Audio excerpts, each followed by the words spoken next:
الدين الخالص. إن الحمد لله نحمده ونستعينه ونستغفره ونؤمن به ونتوكل عليه ونعوذ بالله من شرور أنفسنا ومن سيئات أعمالنا من يهده الله فلا مضل له ومن يضلل فلا هادي له وأشهد أن لا إله إلا الله وحده لا شريك له وأشهد أن محمدا عبده ورسوله أرسله بالحق بشيرا ونذيرا بين يدي الساعة من يطع الله ورسوله فقد رشد ومن يعصهما فإنه لا يضل إلا نفسه ولا يضل الله شيئا. أما بعد فإن خير الحديث كتاب الله وخير الهدي هدي محمد صلى الله عليه وسلم وشر الأمور محدثاتها وكل محدثة بدعة وكل بدعة ضلالة وكل ضلالة في النار. فأعوذ بالله السميع العليم من الشيطان الرجيم. بسم الله الرحمن الرحيم. قاف والقرآن المجيد بل عجبوا أن جاءهم منذر منهم فقال الكافرون هذا شيء عجيب أإذا متنا وكنا ترابا ذلك رجع بعيد قد علمنا ما تنقص الأرض منهم وعندنا كتاب حفيظ بل كذبوا بالحق لما جاءهم فهم في أمر مريج أفلم ينظروا إلى السماء فوقهم كيف بنيناها وزيناها وما لها من فروج والأرض مددناها وألقينا فيها رواسي وأنبتنا فيها من كل زوج بهيج. وقال جل وعلا بسم الله الرحمن الرحيم. يا أيها الناس اتقوا ربكم الذي خلقكم من نفس واحدة وخلق منها زوجها وبث منهما رجالا كثيرا ونساء واتقوا الله الذي تساءلون به والأرحام إن الله كان عليكم رقيبا. محترم بزرگوں، نوجوان ساتھیوں، عزیز ماؤں اور بہنوں، اس جہان فانی میں اللہ رب العزت والجلال نے جب انسانوں کو بسایا تو ان کو دو جنسوں میں تقسیم کر دیا، اور یہ دونوں جنس مرد و عورت آپس میں ایک دوسرے کے لیے ضرورت بن کر رہ گئیں. جنسی میلان، نفسی تسکین اور ایک دوسرے کی ضرورت کو پورا کرنا، دونوں ایک دوسرے کے محتاج بن گئے. اللہ رب العزت والجلال نے ان کے جسم کے اندر ایسا مادہ رکھا جس کی وجہ سے دونوں ایک دوسرے کی طرف مائل ہوتے ہیں، اور دونوں کے فطری ضروریات کو پورا کرنے کے لیے اللہ سبحانہ و تعالی نے نکاح جیسے پاکیزہ رشتے کا حکم دیا، کیونکہ نفس کے سکون کے لیے، اس فطری ضرورت کو پورا کرنے کے لیے نکاح سے بہتر کوئی بھی راستہ نہیں تھا. اس فطری ضرورت کو پورا کرنے کے لیے نکاح سے بہتر کوئی راستہ نہیں تھا. اسی لیے اللہ رب العزت والجلال نے اس بات کا حکم دیا کہ جو بھی لڑکیاں، جو بھی عورتیں پسند آئیں، ان سے رشتہ بنا کر، شادی کر کے جائز طریقے سے اپنے جسمانی ضرورت کو پورا کیا جائے اور معاشرے کے اس نظم کو برقرار رکھا جائے جس نظم کو باقی رکھنے کا اللہ رب العزت والجلال نے اور شریعت اسلامیہ نے حکم دیا تھا۔ وَإِنْ خِفْتُمْ أَلَّا تُقْسِطُوا فِي الْيَتَامَى فَانكِحُوا مَا طَابَ لَكُم مِّنَ النِّسَاءِ مَثْنَىٰ وَثُلَاثَ وَرُبَاعَ وَإِنْ خِفْتُمْ أَلَّا تَعْدِلُوا فَوَاحِدَةً أَوْ مَا مَلَكَتْ أَيْمَانُكُمْ ذَلِكَ أَدْنَىٰ أَلَّا تَعُولُوا۔ اگر اس بات کا تمہیں خوف ہے، لوگوں سے یہ کہا گیا کہ اگر اس بات کا تمہیں خوف ہے کہ یتیموں کے ساتھ تم انصاف نہیں کر سکتے تو اس کے علاوہ جو بھی لڑکیاں تمہیں پسند آئے اس سے ایک نہیں ایک دو تین چار جتنی بھی شادی چال تک کر سکتے ہو کر لو۔ وَإِنْ خِفْتُمْ أَلَّا تَعْدِلُوا، اور اگر اس بات کا خوف ہے کہ تم نبھا نہیں سکتے، عدل و انصاف نہیں کر سکتے، فَوَاحِدَةً أَوْ مَا مَلَكَتْ أَيْمَانُكُمْ ذَلِكَ أَدْنَىٰ أَلَّا تَعُولُوا، تو ایک ہی پر اکتفا کرو، ایک ہی پر اکتفا کرو تاکہ ظلم و جبر کا راستہ تم نہ اختیار کرو، ان کے اوپر ظلم نہ کرو۔ اور سرپرستے کو، والدین کو جو ذمہ دار ہیں ان کو اس بات کا حکم دیا گیا کہ جو بھی غیر شادی شدہ ہیں، چاہے وہ عورتیں ہوں مرد ہوں، عورتیں ہوں مطلقہ ہوں بیوہ ہوں کنواری ہوں، جو بھی ہوں ان کی وقت پر شادی کرا دی جائے۔ وَأَنكِحُوا الْأَيَامَ مِنكُمْ وَالصَّالِحِينَ مِنْ عِبَادِكُمْ وَإِمَائِكُمْ إِن يَكُونُوا فُقَرَاءَ يُغْنِهِمُ اللَّهُ مِنْ فَضْلِهِ، کہ جو بھی ہیں وَأَنكِحُوا الْأَيَامَ مِنكُمْ، جن کی شادیاں نہیں ہوئی ہے یا بیوہ ہیں مطلقہ ہیں، جو بھی ہیں ان کی شادی کرا دو، یہاں تک کہ جو غلام ہیں اور وہ بھی نیکوکار ہیں ان کی بھی شادی کرا دو۔ إِن يَكُونُوا فُقَرَاءَ يُغْنِهِمُ اللَّهُ مِنْ فَضْلِهِ، اگر فقر و فاقہ کے خوف سے شادی نہیں ہو رہی ہے تو یہ کوئی معیار نہیں ہے، یہ کوئی معیار نہیں ہے کہ فقر و محتاجگی کے ڈر سے شادی نہ ہو، یا ہم نے اپنا معیار اور اسٹیٹس اتنا بلند کر رکھا ہو کہ ہماری سوچ یہ ہو کہ شادی کریں گے تو شان و شوکت سے کریں گے ورنہ بیٹھائے رہیں گے ایسے ہی۔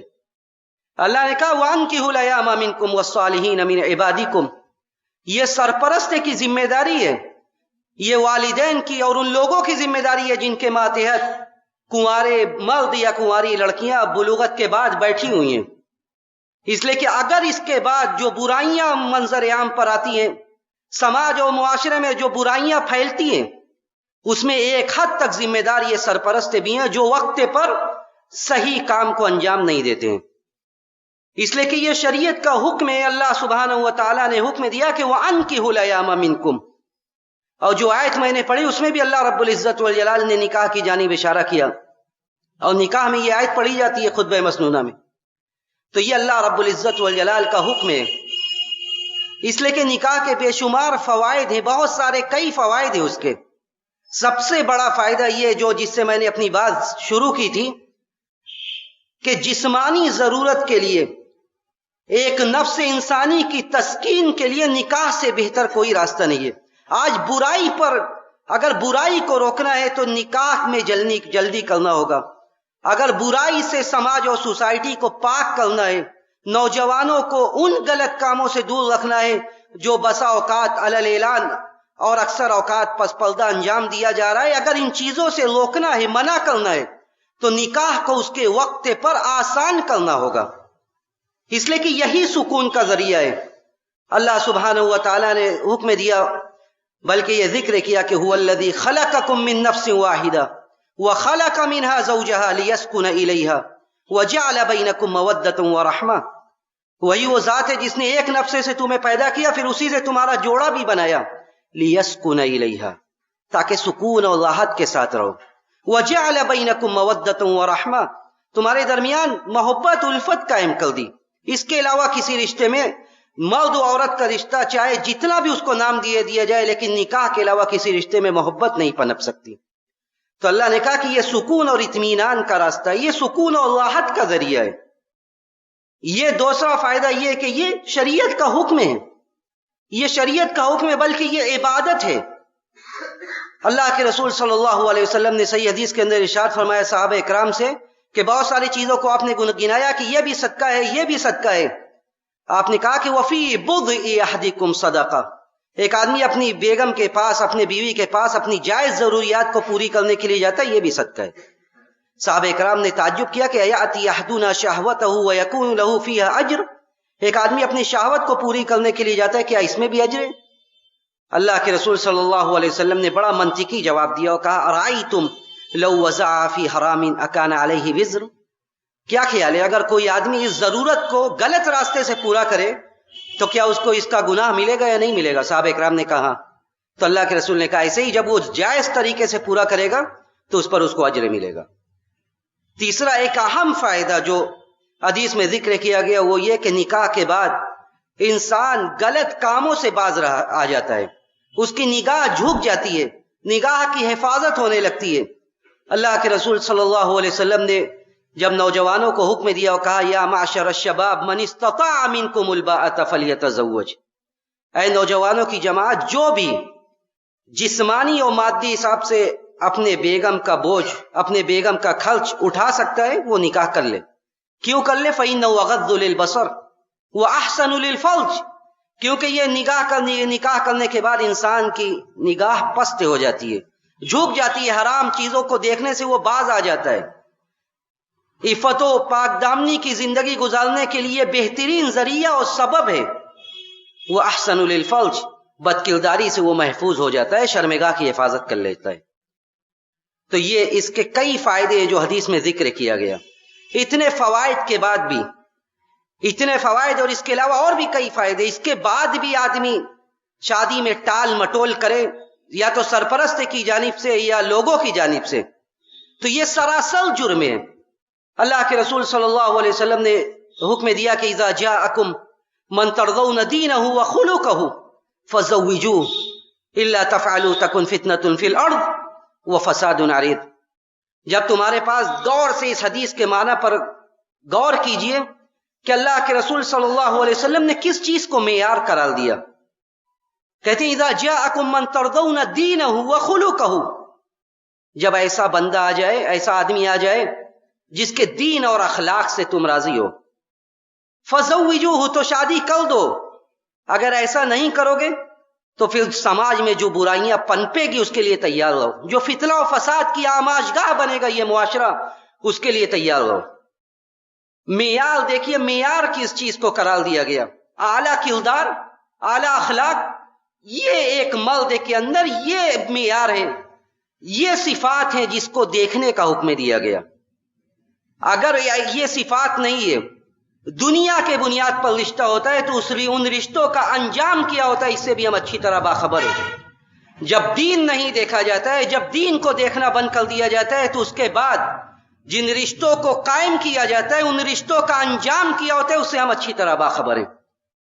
عورتوں کے سلسلے میں اللہ کے رسول صلی اللہ علیہ وسلم نے حکم دیا کہ ایسی عورت تلاش کرو جس کے اندر دینداری بدرجہ اتم پائی جائے، اس کے علاوہ اور بھی صفات پائی جائے تو اسلام نے اس سے منع نہیں کیا ہے۔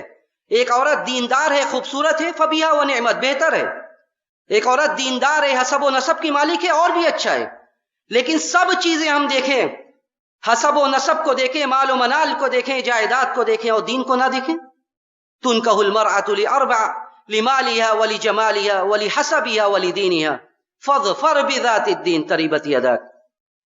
نکاح لوگ بہت سارے معیار کو سامنے رکھ کے کرتے ہیں، کوئی مال و دولت کو دیکھ کے کرتا ہے، کوئی حسب و نسب کو دیکھ کر کرتا ہے۔ ہمیں کیا کرنا ہے؟ فاظفر بذات الدین تربت یداک، دین کو دیکھ کر کرو ورنہ خاک آلود ہو جاؤ گے۔ اگر دین کے بنیاد پر رشتہ قائم نہیں ہوگا تو ہم خائب و خاسر ہوں گے۔ تو اللہ کے رسول صلی اللہ علیہ وسلم نے اعلیٰ اخلاق اور کردار اس کو معیار قرار دیا، اور نبی کے زمانے کی عورتیں جو تھیں وہ اسی چیز کو مد نظر رکھتی تھی ہمیشہ۔ حضرت انس رضی اللہ تعالیٰ عنہ کہتے ہیں کہ حضرت ابو طلحہ رضی اللہ تعالیٰ عنہ نے حضرت ام سلیم کو نکاح کا پیغام دیا۔ حضرت ام سلیم کو نکاح کا پیغام دیا۔ ام سلیم نے کہا کہ آپ تو ایسے آدمی ہیں کہ آپ کو رد نہیں کیا جا سکتا، آپ جیسے آدمی کو کوئی رد نہیں کر سکتا، لیکن آپ مسلمان نہیں ہیں، آپ مسلمان نہیں، آپ اسلام نہیں لائیں، آپ اسلام لے آئیے، میں آپ سے نکاح کرنے کے لیے تیار ہوں، بلکہ اسی نکاح کے لیے جو مہر ہوتا ہے میں اس کے لیے آپ کے اسلام لانے کو کافی سمجھوں گی اور اسی کو حق مہر تسلیم کروں گی۔ کہتے ہیں حضرت انس کی حضرت ام سلیم کے کہنے پر ابو طلحہ اسلام لے آئے اور اسی اسلام لانے کو ان کا مہر بنا دیا گیا۔ یہ نبی کے زمانے کی بھی عورتیں تھیں۔ جلیبیب نامی ایک بڑے مشہور صحابی حدیث کی کتابوں میں جن کا ذکر ملتا ہے، جو بیچارے مال و دولت کے حساب سے، شکل و صورت کے حساب سے، دونوں حساب سے کمزور تھے. اللہ کے رسول صلی اللہ علیہ وسلم نے کہا کہ شادی کر لو. اللہ کے رسول نے ایک انصاری کو پیغام دے دیا کہ اپنی لڑکی سے شادی کر دو. انصاری بڑے خوش ہوئے کہ اللہ کے رسول میرے بچی کے لیے خود کا پیغام دے رہے. اللہ کے رسول نے اس اشکال کو دور کیا اور کہا کہ میں اپنے لیے نہیں کہہ رہا ہوں، میں جلیبیب کے لیے کہہ رہا ہوں. تو کہا کہ میں اپنی بیگم سے مشورہ کر لوں. انہوں نے، اللہ کے رسول نے فرمایا ٹھیک ہے کر لو. جاتے اپنی بیگم کے پاس، کہتے ہیں کہ اللہ کے رسول نے پیغام دیا ہے. بیگم بھی خوش ہوتی ہیں کہ رسول اللہ کے عقد میں میری بیٹی جائے گی. اللہ کے رسول کے فیصلے کو سناتے ہیں اور کہتے ہیں کہ رسول اللہ نے خود کے لیے نہیں کہا ہے بلکہ جلیبیب کے لیے کہا ہے. ان کی بیگم برہم ہو جاتی ہیں، کہتے ہیں اہذا جلیبیب، یہ جلیبیب، یعنی یہ اشارہ یہ ہوتا ہے کہ ان کے پاس تو کچھ نہیں ہے، نہ مال و دولت ہے، نہ رہنے سہنے کا کچھ نہیں ہے، نہ شکل و صورت ہے، کس بنیاد پر ہم اپنی لڑکی دے دیں. اور کہتے ہیں کہ اللہ کے رسول کو، ان کی بیگم کہتی ہیں اللہ کے رسول کو جواب دے دو کہ ہم نہیں کریں گے. جو مخطوبہ ہوتی ہے جس کے لیے پیغام جاتا ہے، وہ پردے کے پیچھے سے اس بات چیت کو سنتی رہتی ہے. وہ کہتی ہے، جو جملہ کہتی ہے، نبی نے اپنے زمانے میں صحابیات کی، عورتوں کی تربیت کس بات پر کی تھی اندازہ کیجئے. وہ کہتی ہے پردے کے پیچھے سے کہ اتردون امر رسول اللہ صلی اللہ علیہ وسلم، کس کی بات کو آپ رد کر رہے ہیں؟ کس کی بات کو آپ رد کر رہے ہیں؟ کس کا جواب دے رہے ہیں؟ رسول اللہ نے ایک چیز کا حکم دیا ہے، آپ ان کے حکم کو ٹھکرا رہے ہیں. آپ میری شادی اللہ کے رسول کے کہنے کے مطابق کر دیجئے، انشاءاللہ اللہ سبحانہ و تعالی مجھے ضائع نہیں کرے گا. انشاءاللہ اللہ سبحانہ و تعالی مجھے ضائع نہیں کرے گا. اور بعض روایات میں آتا ہے کہ رسول اللہ صلی اللہ علیہ وسلم نے اس جوڑے کے لیے دعا کی، اور اس دعا کا اثر یہ ہوا کہ ایک وقت ایسا آیا کہ پورے مدینے میں اس عورت سے بڑھ کر صدقہ و خیرات کرنے والی کوئی عورت نہیں تھی. یہ نبی کے زمانے کی عورتیں تھی، یہ ان کی تربیت تھی کہ اگر اعلیٰ اخلاق، دین، اعلیٰ کردار موجود ہے فزوجوہ، تو شادی کر دو. اس کے بعد نئے معیار کو پرکھنا، یہ دیکھنا کہ وہ کتنا کماتا ہے، کیا کرتا ہے، مال و جائیداد کتنی ہے، کتنی پراپرٹی بنا کر رکھا ہے. جب ہم ان چیزوں کو معیار بنائیں گے تو اس کے بعد جو فتنہ و فساد برپا ہوگا اس کے ذمہ دار خود ہم ہوں گے. جب شریعت نے اتنے عظیم رشتے کا حکم دیا تو اس میں بہت سارے حقوق و واجبات ایک دوسرے کے اوپر عائد کیے. ایسے نہیں کہ ہوا میں یہ رشتہ قائم کر دیا گیا اور قائم کرنے کے بعد ختم، بلکہ مرد و عورت کا یہ رشتہ، نکاح کا یہ پاکیزہ رشتہ قائم ہونے کے بعد پوری زندگی ایک دوسرے کا ساتھ ہے، سکھ دکھ، خوشی غمی، ہر وقت کا یہ ساتھ ہے. حالات و ظروف سے بالا تر ہو کر اس رشتے کو نبھانے کا حکم ہے. تو سب سے پہلا حق ایک عورت پر اپنے شوہر کے تعلق سے یہ ہے کہ وہ اس کی خدمت کرے. جو بھی عرف اور دستور کے مطابق جو بھی ہو سکتا ہے اتنی اس کی خدمت کرے. اللہ کے رسول صلی اللہ علیہ وسلم کے پاس ایک عورت آتی ہے، صحابی کہتے ہیں کہ میری پھوپھی تھی. آتی ہیں اللہ کے رسول صلی اللہ علیہ وسلم سے اپنا سوال کرتی ہیں، جو مقصد ہوتا ہے جانے لگتی ہیں. اللہ کے رسول کہتے ہیں تمہارے شوہر ہیں؟ کہتی ہیں ہاں. اللہ کے رسول صلی اللہ علیہ وسلم کہتے ہیں کیا کرتی ہو شوہر کے لیے؟ شوہر کے لیے آپ کیا کرتی ہیں؟ کہتی ہیں جتنی خدمت ہو سکتی ہے میں کرتی ہوں، الا کہ کوئی ایسا کام ہو جو میں کر نہ سکوں، جسے میں عاجز آ جاؤں. اللہ کے رسول صلی اللہ علیہ وسلم کہتے ہیں انظری این انت منہ، انظری این انت منہ فانما هو جنتک ونارک. دیکھتی رہو اچھی طرح دیکھتی رہو کہ تم ان کے ساتھ کیا کر رہی ہو، اس لیے کہ یہی تمہارے لیے جنت ہے اور یہی تمہارے لیے جہنم ہے. اچھی طرح دیکھتی رہو اس لیے کہ یہی تمہارے لیے جنت ہے اور یہی جہنم ہے. کتنی خدمت کرتی ہو، کتنی خدمت گزار ہو اپنے شوہر کے لیے، اس کا بھی محاسبہ ہوگا اللہ کے یہاں، اس پر بھی حساب و کتاب ہوگا. اور اسی لیے دیکھتی رہو کہ خدمت کرتی رہو تاکہ اللہ کے یہاں تمہارا حساب و کتاب آسان ہو. نبی کے زمانہ کی بڑی بڑی عورتیں جنہیں یہ کہا گیا کہ سیدۃ نساء اہل الجنہ، حضرت فاطمہ نبی کے گھر کی، نبی کی بیٹی، نبی علیہ الصلوۃ والسلام نے کہا کہ یہ جنت میں عورتوں کی سردار ہیں. گھر کا کیا حال تھا، کیسے رہتی تھی گھر میں؟ اللہ کے رسول صلی اللہ علیہ وسلم کی اس بیٹی کا حال گھر میں یہ تھا. حضرت عائشہ رضی اللہ تعالیٰ عنہ حدیث کی راوی ہیں، کہتی ہیں کہ حضرت فاطمہ رضی اللہ تعالیٰ عنہ کا ہاتھ گھر کا کام کرتے کرتے اس میں سوجن آ گیا، متاثر ہو گیا ہاتھ. ان کو یہ خبر لگتی ہے کہ اللہ کے رسول کے پاس کچھ غلام وغیرہ آئے ہیں، آتی ہیں اللہ کے رسول کے گھر مطالبہ کرنے کے لیے کہ ایک نوکر، ایک ملازم مجھے دے دیا جائے۔ کہتی ہیں اللہ کے رسول موجود نہیں ہوتے، حضرت عائشہ کو اپنی بات سناتی ہیں۔ حضرت عائشہ رضی اللہ تعالیٰ عنہ جب اللہ کے رسول صلی اللہ علیہ وسلم آتے ہیں پوری بات سنا دیتی ہے کہ فاطمہ آئی تھی اور یہ انہوں نے کہا۔ اللہ کے رسول جاتے ہیں اپنے بیٹی اور اپنے داماد کے گھر۔ دیکھیے ایک باپ کا کردار کیا ہوتا ہے گھر کو سنبھالنے میں، وہ بھی اس سے درس ملتا ہے۔ ایک چیز کا مطالبہ ہوا، کتنا بہترین انداز میں اس مسئلے کو حل کیا گیا۔ ایسا نہیں کہ مسئلے کو اور مسائل بنا دیا گیا، بات کو اتنا لمبا کیا گیا کہ اس سے واپسی ناممکن ہو گئی۔ اللہ کے رسول پہنچتے اپنے بیٹی اور داماد کے گھر، کہتے ہیں فاطمہ تم، حضرت علی اور وہ دونوں موجود ہوتے ہیں، کہتے ہیں تم نے ایسا اور ایسا کہا ہے، کیا میں تمہیں وہ چیز نہ بتلا دوں جو تمہارے لیے نوکر سے اور ملازم سے بہتر ہے؟ فاطمہ کہتی ہیں بتا دیجئے ابو۔ اللہ کے رسول صلی اللہ علیہ وسلم کہتے ہیں کہ تم جب بستر پر جاؤ تو 33 مرتبہ سبحان اللہ، 33 مرتبہ الحمدللہ اور 34 مرتبہ اللہ اکبر پڑھ کر سویا کرو۔ ھذا خیر لکما من خادمکما، یہ تم دونوں کے لیے نوکر چاکر سے زیادہ بہتر ہے۔ اسے ایک روحانی قوت ملے گی، تمہیں ضرورت نہیں محسوس ہوگی۔ یہ کون ہے، کس کی بات کی جا رہی ہے؟ سیدۃ نساء اہل الجنہ، یہ جنت میں عورتوں کی سردار۔ اللہ کے رسول چاہتے تو کئی نوکر ملازم بھیج دیتے، لیکن اللہ کے رسول نے طریقہ بتلایا، اچھے طریقے سے معاملے کو حل کیا۔ دوسرا واقعہ سنیے، حضرت اسماء بنت ابی بکر، حضرت ابو بکر رضی اللہ تعالیٰ عنہ کی بیٹی، جو پیسے والے تھے۔ یعنی ایسا نہیں کہ حضرت ابو بکر کی کوئی حیثیت نہیں تھی، حضرت ابو بکر کی بڑی حیثیت تھی، مال و جائیداد سب تھا ان کے پاس۔ حضرت ابو بکر کی بیٹی کہتی ہیں حضرت اسماء رضی اللہ تعالیٰ عنہ کہ جب حضرت زبیر سے میری شادی ہوئی، حضرت زبیر کے پاس کچھ نہیں تھا، حضرت زبیر کے پاس کچھ نہیں تھا، ایک اونٹ تھا اور ایک گھوڑا تھا۔ میں گھوڑے کو گھاس چراتی تھی، اونٹ کو پانی پلاتی تھی، اونٹ پر پانی لاتی تھی، آٹا گوندتی تھی۔ یہ صحیح بخاری کی حدیث ہے، کہتی ہیں کہ میں آٹا گوندتی تھی۔ یہ الگ بات ہے کہ مجھے روٹی پکانا نہیں آتا تھا۔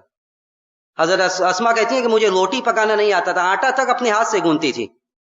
لیکن انصار کی عورتیں اتنی محبت کرنے والی تھی اور وہ سچی دوستیں تھی، وہ سچی دوستیں تھی، اس لیے میرے گھر آ کر میری روٹی پکا دیا کرتی تھی، میرے گھر آ کر میری روٹی پکا دیا کرتی تھی۔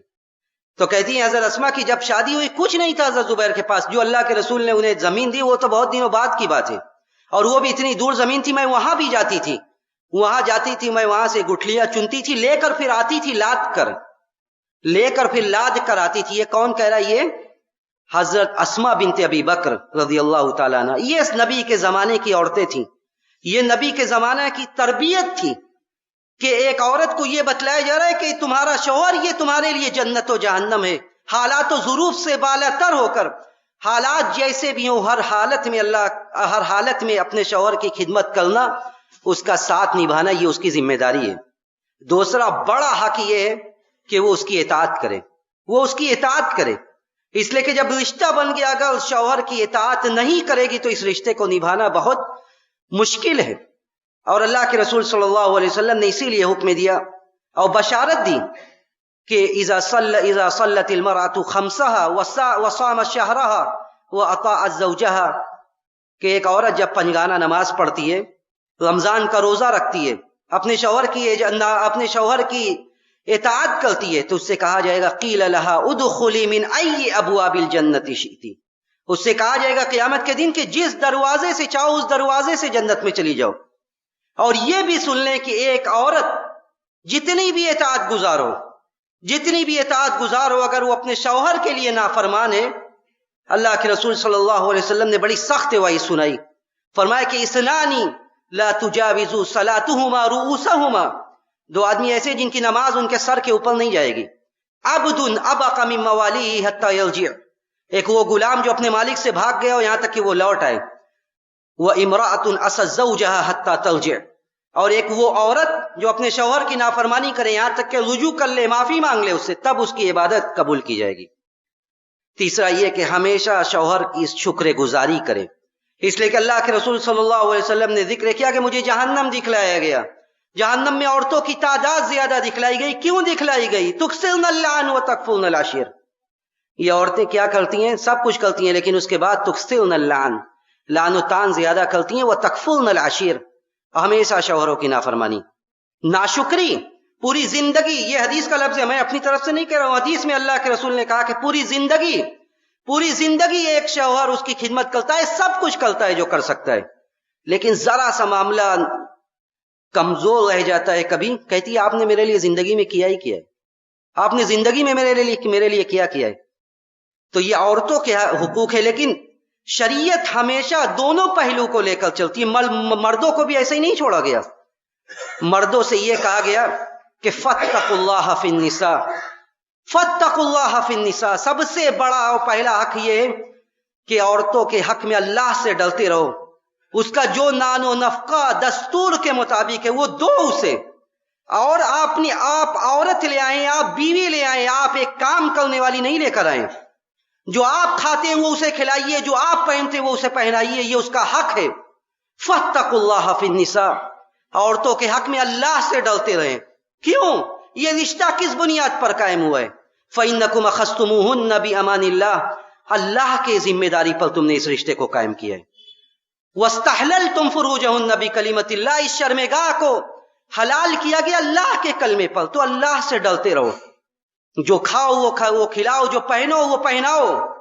ایسا نہ ہو کہ آپ کے زندگی کا معیار کچھ ہو، آپ کے کھانے پینے کا انداز کچھ ہو، آپ کو جو من کیا آپ نے کھا لیا باہر نکل کے، اور عورتیں گھر میں رہ گئی ایسے۔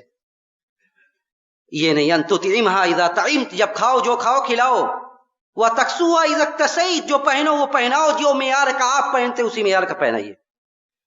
دوسری ذمہ داری یہ کہ وَلَهُمْ عَلَيْكُمْ وَلَهُنَّ عَلَيْكُمْ رِزْقُهُنَّ وَكِسْوَتُهُنَّ بِالْمَعْرُوفِ، اس کے بعد یہ کہ اچھی طرح بود و باش رکھنا، اچھی طرح رکھنا، جتنے بھی بہتر اخلاق ہیں آپ کے، باہر والوں کے لیے جتنے بھی اچھے آپ ہیں، اگر گھر والوں کے لیے آپ اچھے نہیں ہیں تو آپ اچھے آدمی نہیں ہیں، آپ اچھے آدمی نہیں ہیں۔ اگر گھر کے لیے، اپنے بیوی کے لیے، اپنے بچوں کے لیے آپ اچھے نہیں تو آپ اچھے نہیں ہیں۔ اکمل المؤمنین ایمانا احسنهم خلقا وخیارکم خیارکم لنسائهم، سب سے بہتر آدمی وہ ہے جس کا اخلاق سب سے اچھا ہے، اور سب سے بہتر آدمی وہ ہے جو اپنے بیویوں کے لیے سب سے اچھا ہے۔ وخیارکم خیارکم لنسائهم، جو سب سے بہتر ہے وہ اپنے بیویوں کے لیے جو سب سے بہتر ہے وہی آدمی سب سے بہتر ہے۔ ایسا نہیں کہ باہر والوں کے لیے آپ بڑے نرم دل ہیں اور گھر کے لیے بہت سخت ہیں، ایسا نہیں، بلکہ وعاشرہن بالمعروف، اچھی طرح ان کے ساتھ سلوک کرو۔ اور ایک بڑی پیاری حدیث اللہ کے رسول صلی اللہ علیہ وسلم نے ارشاد فرمائی، جو عام طور سے ہوتا ہے، اور دونوں کو نصیحت کی گئی کہ لا یفرق مؤمن مؤمنا فإن کرہ منہا خلقا رضی منہا آخر، دونوں آدمی، مرد و عورت، شوہر اور بیوی، ایک دوسرے سے متنفر نہ ہو۔ کوئی بد اخلاقی اگر سامنے آتی ہے، مردوں کو حکم دیا گیا، عورتیں بھی داخل ہے، کوئی بد اخلاقی اگر سامنے آتی ہے تو ایک بد اخلاقی سامنے آتی ہے، ایک برا کام سامنے آتا ہے تو بہت سے اچھے پہلو بھی ہے زندگی میں، رضی منہا آخر، ایک برا کام وہ کر رہی ہے تو بہت سارے اچھے کام بھی کر رہی ہے، اس لیے توازن اور اعتدال برقرار رکھیں۔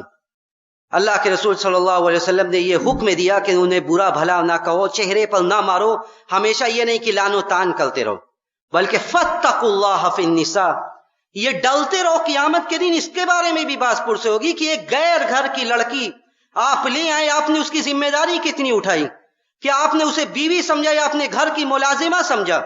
آپ نے کس بنیاد پر کس طرح اس کے ساتھ زندگی میں برتاؤ کیا؟ قیامت کے دن اس کے بارے میں بھی باس پرس ہوگی۔ اور اسی لیے اللہ رب العزت والجلال نے کہا کہ ڈرتے رہو اللہ سے اس معاملے میں بھی، واتقوا اللہ الذی تساءلون بہ والارحام، عمومی طور سے رشتہ داری کے بارے میں اللہ کا خوف کھانے کا حکم دیا گیا۔ تو ضرورت اس بات کی ہے کہ رشتہ ناتا کی جو بنیاد ہے، اس کے جو اصول ہیں، اس کے جو ضابطے ہیں، اس کو سمجھا جائے، جو حقوق ہیں اس کو نبھایا جائے، اور اللہ رب العزت والجلال سے یہی دعا کی جائے کہ بار الہ سماج و معاشرے کو ہر طرح کی برائیوں سے محفوظ رکھ، صحیح وقت پر نکاح کے فرائض کو انجام دینے کی توفیق نصیب فرما، بار الہ مرد و عورت کے جو حقوق ایک دوسرے پر عائد ہوتے ہیں انہیں نبھانے کی توفیق نصیب فرما، ہم میں جو بیمار ہیں تو انہیں ان کی بیماری سے شفاء کامل عاجل نصیب فرما، جو اس دنیا سے جا چکے ہیں تو انہیں کروٹ کروٹ جنت نصیب فرما، اور ہمارا خاتمہ بالخیر فرما، وآخر دعوانا الحمدللہ رب العالمین۔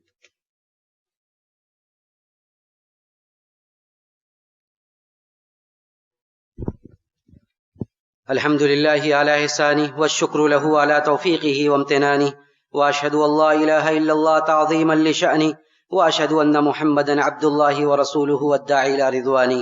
إن الله وملائكته يصلون على النبي يا أيها الذين آمنوا صلوا عليه وسلموا تسليما. اللهم صل على محمد وعلى آل محمد كما صليت على إبراهيم وعلى آل إبراهيم إنك حميد مجيد. اللهم بارك على محمد وعلى آل محمد كما باركت على إبراهيم وعلى آل إبراهيم إنك حميد مجيد. اللهم أعز الإسلام والمسلمين، اللهم أعز الإسلام والمسلمين وأذل الشرك والمشركين ودمر أعداء الدين واحمي حوزة الإسلام یا رب العالمین. معذرت کے ساتھ ایک بات جو رہ گئی جس کا تعلق موضوع سے نہیں ہے، لیکن کئی بار اس بات کے بارے میں سوچا گیا اور بات نکل جاتی تھی. نماز کے بعد بہت سارے لوگوں کو یہ دیکھا جاتا ہے کہ جب وہ اذکار مشروعہ جو مشروع اذکار ہیں اس کو پڑھتے ہیں اور پڑھنے کے بعد اپنے گریبان میں اپنے کلتے وغیرہ میں پھونکتے ہیں. دیکھیے اذکار کے بعد اس طرح کا پھونکنا یہ اللہ کے رسول صلی اللہ علیہ وسلم سے ثابت نہیں ہے. جو بات ثابت ہے وہ یہ ہے کہ آپ بستر پر جب جاتے تھے تو آپ اپنے دونوں ہاتھوں کو جمع کرتے تھے، ایک ساتھ کرتے تھے اور قل هو اللہ احد، قل اعوذ برب الفلق اور قل اعوذ برب الناس پڑھ کر پھونکتے تھے اور پھر اپنے پورے جسم کو جہاں تک ہو سکتا تھا آپ دم کرتے تھے. لیکن نماز کے بعد جو اذکار ہیں اس کو پڑھ کر اور اپنے گریبان وغیرہ میں پھونکنا یا پورے جسم پر ملنا وغیرہ، یہ استمرار کے ساتھ تو قطعاً اس کو یہ جائز نہیں کہا جا سکتا. شیخ ابن باز اور دوسرے لوگوں سے پوچھا گیا، انہوں نے کہا کہ استمرار کے ساتھ تو کوئی گنجائش ہی نہیں ہے. کبھی اگر آدمی کے جسم میں کوئی تکلیف ہے اور وہ رقیہ کر لے، دم کر لے، خود کو کوئی حرج نہیں ہے، لیکن ایک عادت بنانا، ہمیشہ پڑھنا اور پڑھ کے اپنے پورے جسم پر دم کرنا اور گریبان وغیرہ کے اندر پھونکنا، یہ صحیح نہیں ہے، اس لیے اس سے بچنا چاہیے. ان اللہ وملائکتہ یصلون علی النبی یا ایھا الذین آمنوا صلوا علیہ وسلموا تسلیما. اللهم صل على محمد وعلى آل محمد كما صليت على إبراهيم وعلى آل إبراهيم إنك حميد مجيد. اللهم بارك على محمد وعلى آل محمد كما باركت على إبراهيم وعلى آل إبراهيم إنك حميد مجيد. ربنا ظلمنا أنفسنا وإن لم تغفر لنا وترحمنا لنكونن من الخاسرين. ربنا آتنا في الدنيا حسنة وفي الآخرة حسنة وقنا عذاب النار. عباد الله رحمكم الله، إن الله يأمر بالعدل والإحسان وإيتاء ذي القربى وينهى عن الفحشاء والمنكر والبغي يعظكم لعلكم تذكرون. اذكروا الله يذكركم وادعوه يستجيب لكم، ولذكر الله تعالى أعلى وأولى وأعز وأجل وأكبر.